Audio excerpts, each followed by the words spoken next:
بہرحال اللہ تبارک و تعالیٰ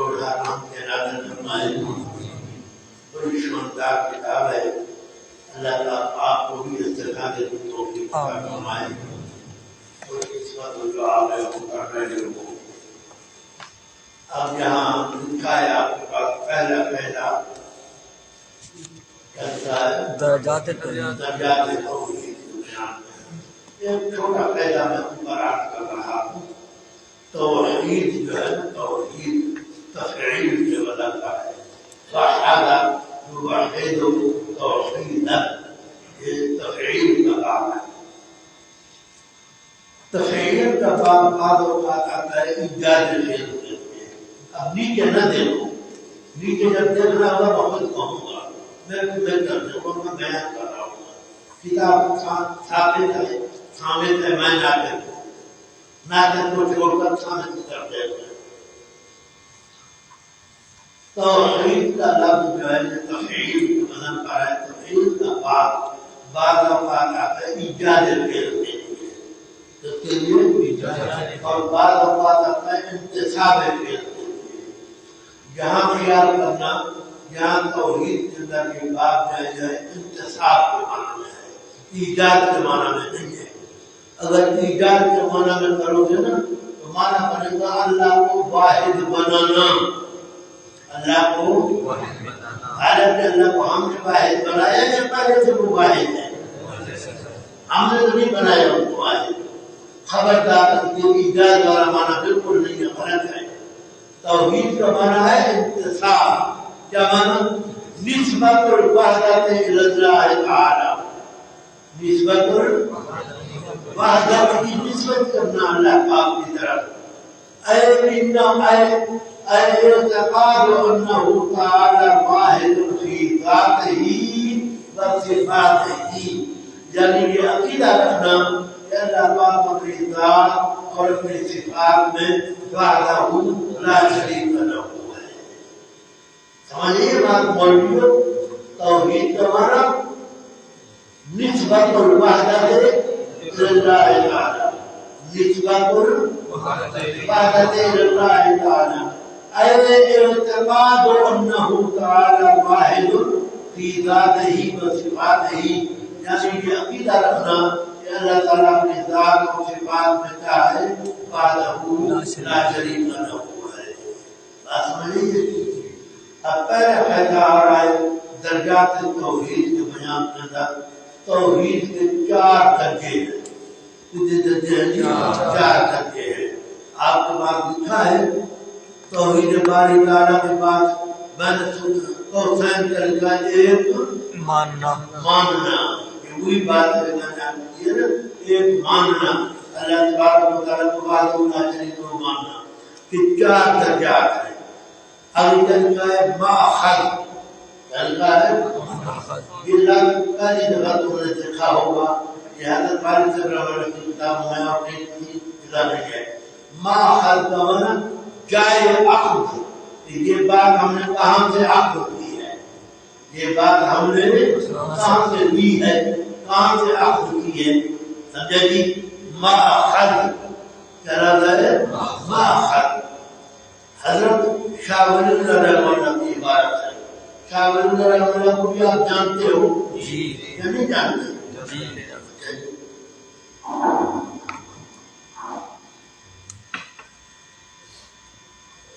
وَاعْلَمْ أَنَّ لِلتَّوْحِيدِ, اور جان تو کہ بے شک توحید کے 4 مراتب ہیں. کتنے مراتب ہیں جی؟ حجت اللہ البالغہ جلد اول صفحہ 129. حجت اللہ البالغہ حضرت شاہ صاحب رحمانی کی کتاب ہے, بڑی شاندار کتاب ہے. بڑی شاندار کتاب ہے. حقیقت کا درجہ اولا توحید فی وجوب الوجود. وجوب الوجود لکھا ہے جی. ایک فائدہ میں اوپر عرض کر رہا ہوں, پھر اندر آتے ہیں انشاءاللہ. میں ترجمہ جس ذات کی ابتدا نہ ہو, جس شے اور جس چیز اور جس ذات کی ابتدا نہ ہو, ابتدا نہ ہو. سمجھے جی. جس طرح اللہ تبارک و تعالیٰ ہے تو ان کی کوئی ابتدا نہیں ہے. تو سن رہے ہو جی. جس ذات کی اس کو کہا جاتا ازلی، کیا کہا جاتا ہے؟ ازلی کہا جاتا ہے، یہ ازلی ہے، ازل سے ہے، مانا کی کوئی ابتدا نہیں ہے۔ اور جب شے اور ذات اور چیز کی انتہا نہ ہو اس کو کہتے ہیں ابدی، کیا کہتے ہیں؟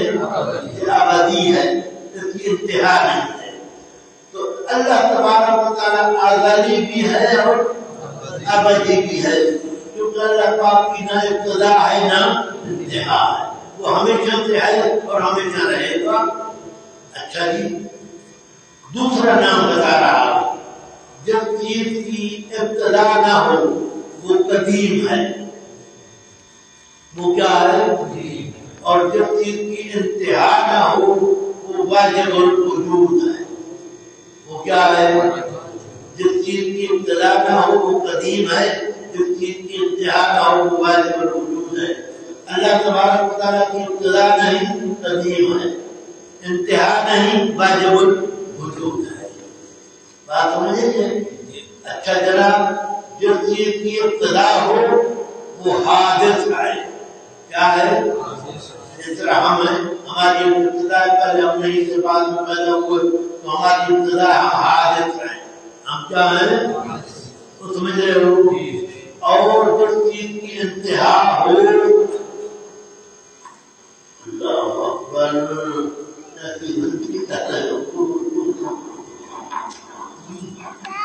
میں اور کتاب لے رہی تھی تو اور لے آئی، وہ چھوٹی کتاب ہے اتنی،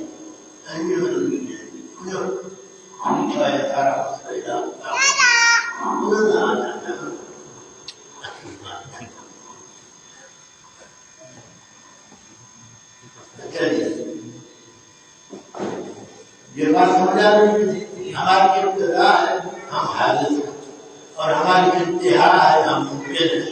اللہ تبارک و تعالیٰ کی ابتدا بھی نہیں ہے، انتہا بھی نہیں ہے، ابتدا نہیں وہ قدیم ہے اور انتہا نہیں وہ کیا ہے؟ واجب الوجود ہے۔ بات سمجھے گی؟ اب آ رہی ہے درجہ اولا توحید بھی، پڑھو تو صحیح کیا لفظ ہے؟ توحید بھی وجوب الوجود، یہ لفظ یاد کرنا آیا ہے۔ اب درجے کو اوپر میں کرتا ہوں، پھر درجے توحید بھی وجوب الوجود کیا ہے؟ وجوب الوجود اور قدم کو باری تعالیٰ کے ساتھ مختص ماننا، یہ لفظ یاد کرنا میں تشریح کرتا ہوں۔ وجوب الوجود اور قدم کو باری تعالیٰ کے ساتھ مختص ماننا، یعنی اب یعنی آ رہا ہے، یعنی یہ عقیدہ رکھنا کہ واجب الوجود کیا کہا؟ واجب الوجود اور قدیم صرف اور صرف اللہ تعالیٰ کی ذات اور اس کی صفات ہے، اللہ تعالیٰ کی ذات اور اس کی صفات ہے۔ اللہ پاک کی ذات اور صفات کے علاوہ سارا جہان کیا کہا؟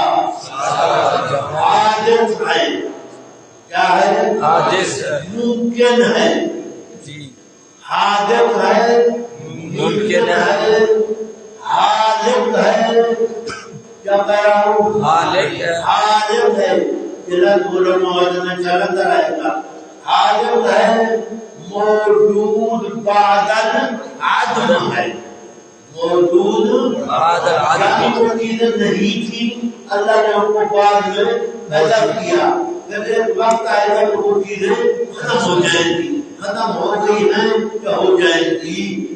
اس کے اندر انسان یعنی سارے انسان، انبیاء اولیاء، سارے جنات، سارے ملائکہ، جبریل بھی کوئی، عرش، کرسی، سورج، چاند، ستارے، آسمان، زمین، سارا جہان بلا استثناء حادث ہے اور ممکن ہے اور نیک ہے اور موجود بعد العدم ہے اور عالم ہے، صرف اور صرف اللہ تعالیٰ کی ذات اور اس کی صفات یہ واجب الوجود اور قدیم، واجب الوجود اور قدیم ہے۔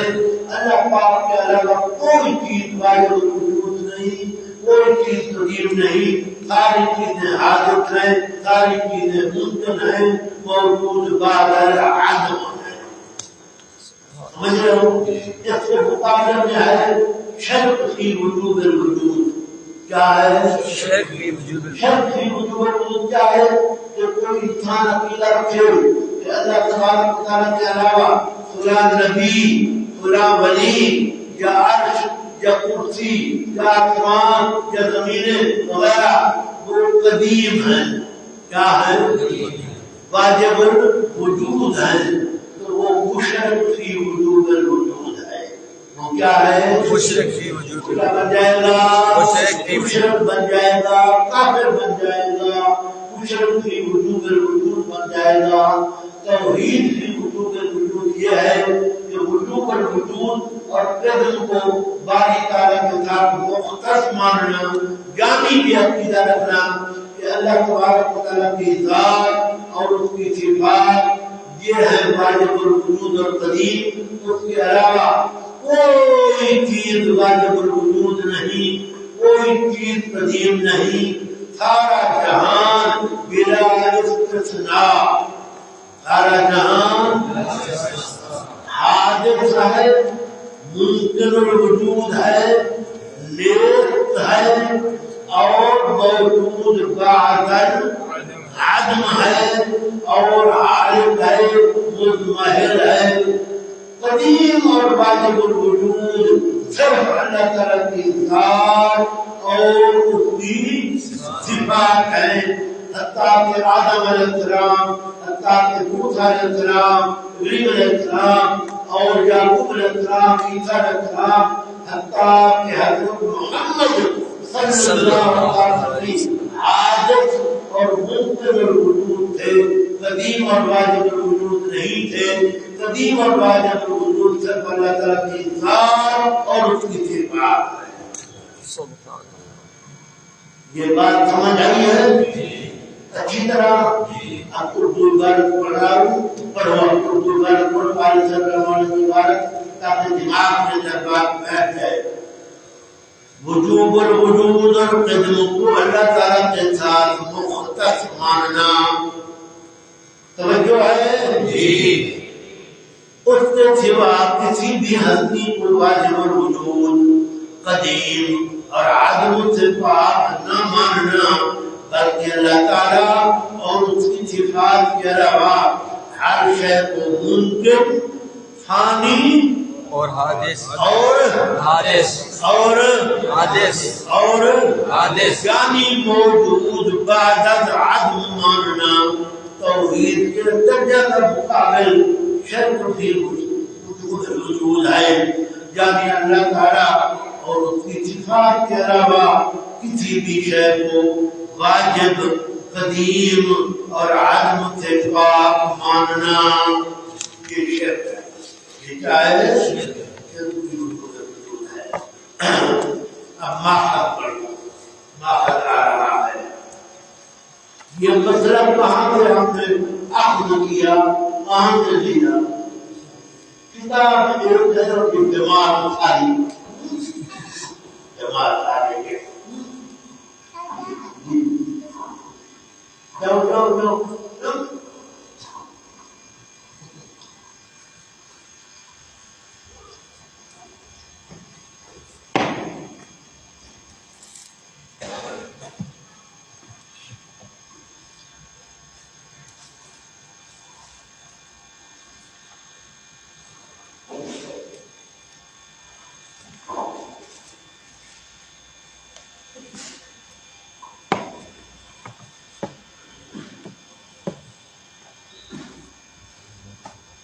حضرت شاہ ولی اللہ رحمہ اللہ فرماتے ہیں اہدا حسن وجود الوجود فیہ تعالی فلا یکون غیرہ واجبا۔ ان چار مراتب میں سے پہلا مرتبہ بند سمجھنا وجود الوجود کو اللہ تبارک و تعالیٰ کے اندر فلا یکون غیرہ واجبا، اللہ پاک کے علاوہ کوئی بھی واجب الوجود نہیں ہے. واجب الوجود سر کون ہے جی؟ اللہ تعالیٰ کے پاس ہے. ابادی شواہد القرآن جلکہ جلال شواہد القرآن قرآن پاک سے شواہد پیش فرما رہے ہیں. شاہد سے اول کل شیء خالق الا وجهه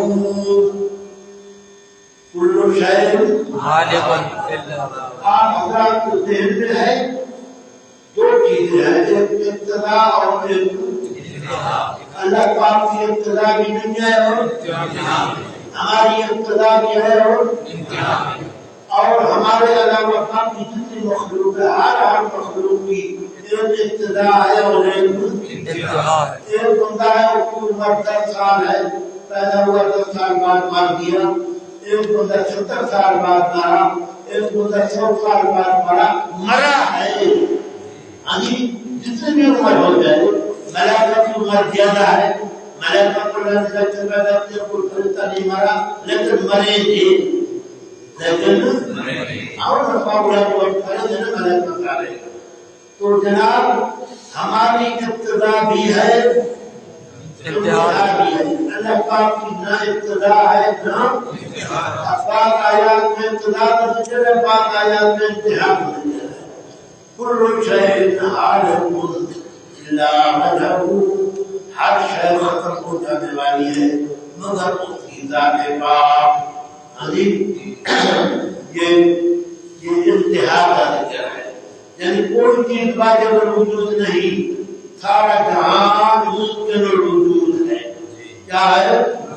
تو میں نے حاجت طلب بولا تھا نا، یہ حاجت طلب کیا ہے. اگر خیر فہم سل اللہ تبارک و تعالیٰ حضرت بارے جب مولا کرتر حرام تلاوت فرمائے. یہ لفظ دیا ہے کسی کتاب میں آپ کو نہیں ملے گا. ہاں فہم سل کہ قرآن کی ایک آیت سے سالف نے کیا سمجھا ہے. انسان جب تک سالف کے پیچھے کرے گا گمراہی سے بچا رہے گا. جب آپ کی ذہنی اختراع شروع کر دے گا تو کوئی ادھر جا رہا ہے، کوئی ادھر جا رہا ہے، کوئی ادھر جا رہا ہے، کوئی ادھر جا رہا ہے. گمراہی اس وقت شروع ہوتی ہے جب ذہنی اختراع شروع ہوتا ہے. جب تک انسان اپنے آپ کو سالف کا پابند رکھے گا کہ اسراف کا من پابند ہوتا تو اتنے تک انسان گمراہی سے محفوظ رہے گا. فہم سالف کہ سالف نے اس آیت کو شاید سے کیا سمجھا ہے. ہم نے جو کچھ سمجھا سالف نے وہی کچھ سمجھا یا کچھ اور ہے. جی علامہ عمادی ایک مفسر قرآن گزرے علامہ ابو سعود عمادی بہت بڑا مفسر محقق علامہ ہے. تفسیر کا حجم تو چھوٹا ہے، 4 جلدوں میں نہیں ہے لیکن ہے بڑا محقق علامہ. اس کی عبارت ہے، اب اس عبارت پر نکیر لگاؤ. نکیر لگاؤ میں آگے چلوں گا. قلم ہے نہیں ہے؟ اب موبائل تو ہے ماشاء اللہ، قلم نہیں ہے تو نہیں ہے، موبائل ہے. ہاں نکیر لگاؤ. کل شیء فإنما أعماله كائنا ما كان ممكن في حد ذاته عرضة للهلاك والعدم. لكن لن فإنما دعوه قد تمام ممكن جو لقاء سوا ہے كائنا ما كان جو کچھ بھی ہو. كائنا ما كان جو کچھ بھی ہو. انبیاء، اولیاء، جنات، ملائکہ، عرش، کرسی، آسمان، زمین، جو کچھ بھی ہے سنا جی. کائنا ما کان ممکن فی حد ذاتہ عبدۃ للہلاک والعدم. ذاتی طور پر ممکن ہے، محل ہے فنا اور معدومیت کا. معدومیت معدوم ہونے کا محل ہے، فنا کا محل ہے. یعنی فنا ہو گیا نہیں ہوا تو ہوگا محل فنا ہے کیا ہے سن رہے ہو مانند اللہ جو بولے تھے بولا ایسی بات کے اندر آ گئے سارے کہ اللہ تبارک و تعالیٰ کی ذات اور اس کی صفات کے علاوہ جو کچھ بھی ہے کائنات میں جو کچھ بھی ہو سب کا سب ممکن ہے فانی ہے فنا ہو جانے والا ہے ایک اللہ کی ذات اور اس کی صفات ہے جو فنا سے پاک ہے اس کی نہ ابتدا ہے اس کی نہ انتہا ہے وہ قدیم ہے وہ واجب الوجود ہے چلیے فاضل صاحب نمبر 2 علامہ مظہری کی عبارت علامہ مظہری قاضی ثناء اللہ پانی پتی رحمۃ اللہ علیہ مفسر افراد جو کی تفسیر مظہری وہ اصل میں مرید تھے حضرت مرزا مظہر جان جانا رحمۃ اللہ علیہ جب وہ پیر گزرے ہیں ان کے مرید تھے اس لیے ان کے نام کا تفسیر کی ہے مظہری لا شيء إلا وجوده متقاد ومستعار منه تعالى لكن لگاؤ بڑی قیمتی بات ہے لا شيء إلا وجوده متقاد ومستعار منه تعالى کوئی چیز نہیں ہے جہان کے اندر مگر اس کا وجود حاصل کیا ہوا ہے اور مانگا ہوا ہے اللہ تبارک و تعالیٰ سے ہر شے کا وجود اللہ سے مانگا ہوا ہے جس طرح ایک ساتھی کے پاس قلم ہے دوسرے کے پاس نہیں ہے تو اسے عادیتاً مانگ دیا کہ قلم دے دو میں لکھ لوں تو عادیتاً مانگا ہے بعد میں واپس کرنا پڑے گا ہر چیز کا وجود اللہ سے مانگا ہوا ہے عادیتاً لیا ہوا ہے چند لمحات کے لیے ہے چند روز کے لیے ہے چند ساعات کے لیے ہے ہمیشہ کے لیے نہیں ہے اللہ کی طرف سے مانگا ہوا ہے لا شيء إلا وجوده متقاد ومستعار منه تعالى کوئی چیز نہیں ہے مگر اس کا وجود حاصل کیا ہوا ہے اور مانگا ہوا ہے اللہ تبارک و تعالیٰ کی طرف سے جب وہ یہ سب کوئی چیز مستثنا ہوتی تو یہ مفسر اس کا استثنا کرتا کہتا اللہ محمد صلی اللہ علیہ وسلم اللہ آدم کہتا نہ کہتا اللہ العرش اللہ الکرسی کچھ نہیں سارا کچھ انبیاء ہیں حضرت محمد صلی اللہ علیہ وسلم ہے آدم علیہ السلام ہے کوئی پیغمبر ہے جبریل ہے میکائیل ہے اور عرش ہے کرسی ہے ہر چیز کا وجود اللہ سے مانگا ہوا ہے سمجھیں گے آگے پڑھو گی شاید دونوں کل من علیہا فان ويبقى وجه ربك ذو الجلال والإكرام ہر وہ شے جو اوپر زمین کے فنا ہو جانے والی ہے ختم ہو جانے والی ہے اور باقی رہے گی ذات پاک ذو الجلال کی جو صاحب جلال و اکرام کا جلال کا شان ہوتا ہے جلیل یہ انشاءاللہ پڑھے گے جب قرآن پاک بات کروں گا کہ من کا کلمہ بولا کیا ذوی العقول کے لیے ہوتا ہے مراد ذوی العقول غیر ذوی العقول سارے ہیں عقل والے جب آ گئے تو غیر ذوی العقول تو بدل گئے سمجھنا اور علیہا کا کلمہ بولا کیا زمین پر یہ بھی یہاں مراد سارا جہان ہے زمین پر کا ذکر اس لیے ہے کہ ہم لوگ مخاطب ہیں اور ہم کہاں ہیں زمین پر ہیں اس لیے ورنہ سارا جہان مراد ہے سمجھیں کل من علیہا فان ہر وہ چیز جو اوپر سے ہے فنا ہو جانے والی ہے ختم ہو جانے والی ہے اور باقی رہے گی ذات اپنے پروردگار کی صاحب شان کا بل اکرام اور مہربانی کا شاہد ہو هل أتى على الإنسان حين من الدهر لم يكن شيئا مذكورا تاکہ گزر آئے وہ انسان کے وقت نہیں تھا کوئی چیز مذکور ذکر کیا ہوا. انسان پر ایک وقت ایسا گزرا ہے کہ اس کو کوئی ذکر اذکار نہیں تھا. انسان کو انسان اس کا ذکر بھی نہیں تھا. اللہ تعالیٰ نے کی عبارت پڑھو مراد بالانسان الجنس انسان سے مراد جنس انسان ہے. علامہ اخرجہ ابن منذر ابن عباس جس طرح ابن منذر نے حضرت ابن عباس رضی اللہ عنہ سے روایت کیا ہے یعنی سارا جہان مراد ہے. انسان سے مراد کوئی مخصوص انسان نہیں سارے انسان مراد ہے. امام راغب علیہ السلام کی بات پڑھو ذکیر لگاؤ. امام راغب مفسر قرآن ہے بہت وعلم ان القرض من هذا التنبيه على ان الانسان مرتد. جان تو بے جب غرض اس آیت سے تنبیہ کرنا ہے اس بات پر کہ مرتد سے پیدا کیا ہوا ہے پہلے نہیں تھا بعد میں اس کو پیدا کیا گیا. بیان حدیث اب حدیث پاک آ رہی ہے. قالوا جئناك لنسألك عن هذا الأمر. کچھ لوگ حضرت کی خدمت کے اندر آئے سوال کرتے ہیں آئے ہیں ہم آپ نے خدمت کرتے پوچھیں ہم آپ سے یہ سوال کے متعلق کہ جہان کیسے بنا کب بنا کیسے بنا.